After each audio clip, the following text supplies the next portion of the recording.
Okay, welcome back. We're back to working on the coneflower. This will be the second video for my Mounts Botanical Gardens watercolor class. We made good progress in video 1. We will be continuing on this coneflower. I've set it aside so that I can see it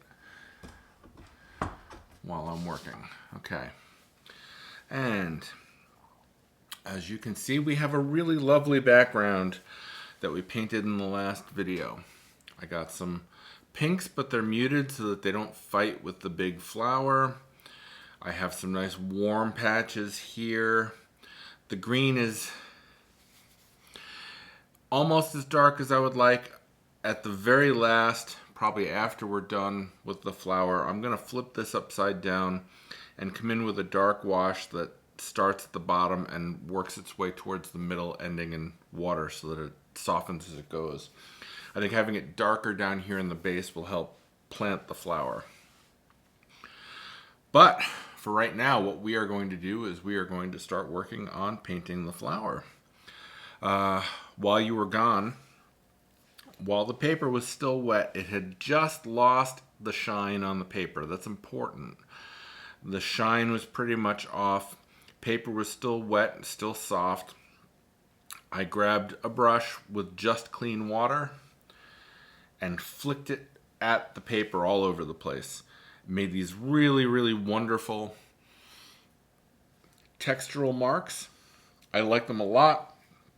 It helps the background read as abstract without it having to be fussy. I really like it. I think once we darken up this bottom, I'll be super happy with that. We have worked our way around the flower so that it was protected. Didn't have to use any masking fluid or anything like that. A nice pointy brush. Again, that was the Rosemary Snowdrop number 12 round brush.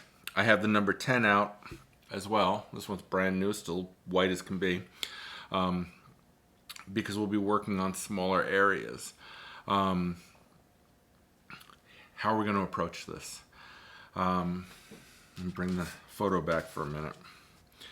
If we look at the flower, it's darkest in the middle, and I'm not talking about the orange stem at the top, but even the shadow area here where the petal joins the flower is darker, and it gets lighter as it goes out to the edges. Now we have some lines that we'll be adding in light and dark, and some underneath darkness. But the overall effect is going to be darker in the center, going to lighter pink at the outside. We're going to do that, get that down, and then we can add the details. Then we can add those lines really finely. We'll use some white to differentiate some of these flowers. So we're going to paint this whole area pink, starting with darker in the middle and light to the outside. We'll get that done, and I'll pause the video and dry it, and then we'll continue on. All right. So I also, while we were away, dumped out my water pot and put fresh water in it, and the reason for that is pretty simply that all that green that got into the pot would neutralize and kill the pink. And we don't want to kill the pink. In fact, we want it to be very lively. Now, I'm starting with pure alizarin crimson, pretty thick, not too watered down. And I'm going right over that the middle section of the middle of the flower. I know it's orange or going into orange and brown, but there's pink in that color. It's not going to hurt a thing to put it there. So I'm just painting fairly loosely at this point, making sure to keep some of those textural edges that it has. They'll be helpful later. Okay. Not too fussy. I add a little bit of water to my pink, and I'll continue on out from here. Now the trick is going to be go right to the edges of the flowers. Keep these edges wet that you're working on. You can see this was one group, one shape. Here's another shape for a couple of leaves. I tried to practice what I preach with you guys, which is all about trying to see the flower as a group of shapes rather than individual petals. Group them together. You can always add a little shading later that will help you get the effect you want. So as you get out to the edge,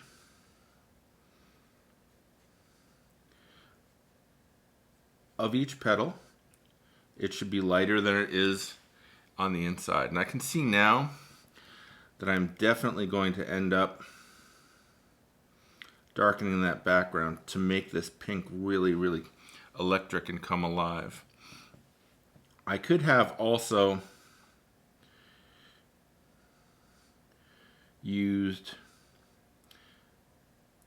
a pink color called Opera, which is a hot pink. It's electric. It's a really lovely, lovely color, but it's fugitive. Its pigment will change over time, and I try to stay away from it. I will use it from time to time. At least mixed with other colors, it's harder to tell if it's gone rogue. But it's certainly one of those things that I would rather use a color that's going to be around for a long time. And actually, the pigment that's in the traditional alizarin crimsons has also lately been called fugitive and has been replaced with a new formulation. So you'll see a lot of the older alizarin crimsons on sale, discontinued. Stores are trying to get them off the shelves. Now I've come back here. I didn't want that edge to dry out on me.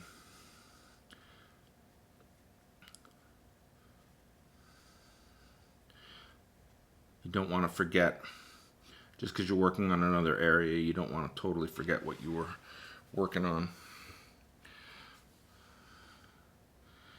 Add a little bit more pink into here.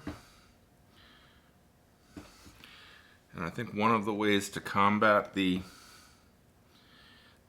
issue of the pink fighting with the green is that I'm going to make the pink more lively most of the way out of the flower. So a bit more alizarin crimson, a bit thicker paint.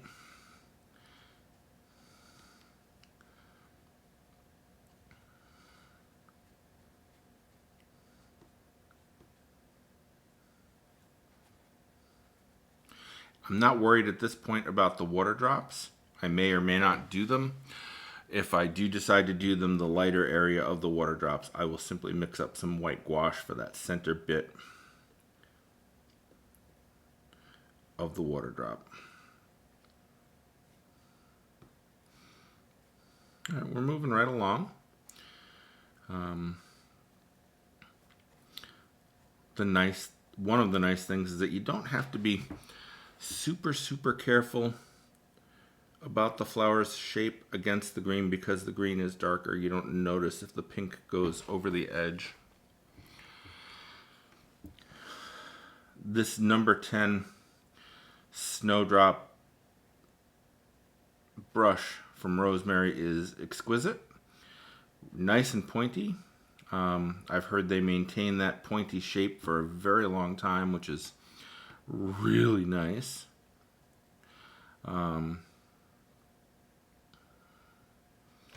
Okay. I probably at this point have to let this dry, although I'm gonna pick up some more alizarin crimson and a touch of red and come in here at the outside edge and pull it, especially since the flower's wet. I can get away with this. I'm not so much worried about this interior area of the orange part of the flower because it's darker. You won't see it if I don't take it up all the way. And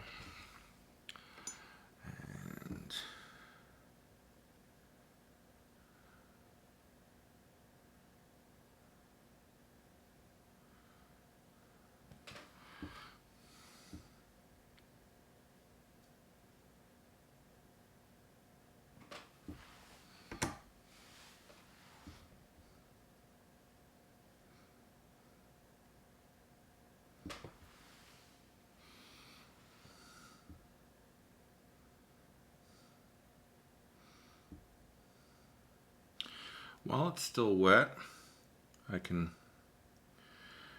drag some of those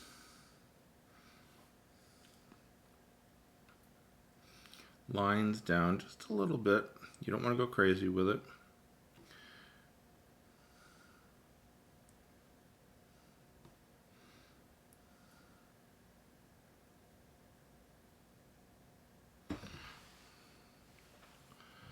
And if you notice, the tips of the flowers actually have a little bit of a darkening on them.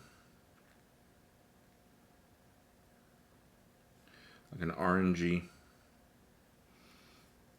where the flower is starting to burn out a little bit. So we can add that now. You don't have to do it to every petal, but you do want to do it a little bit.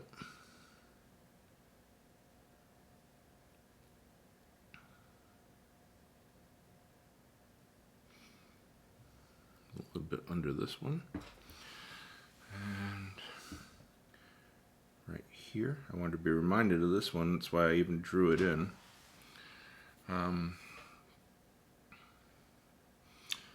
Okay, we're going to leave this here at this point. I'm going to dry it, and then we'll come back.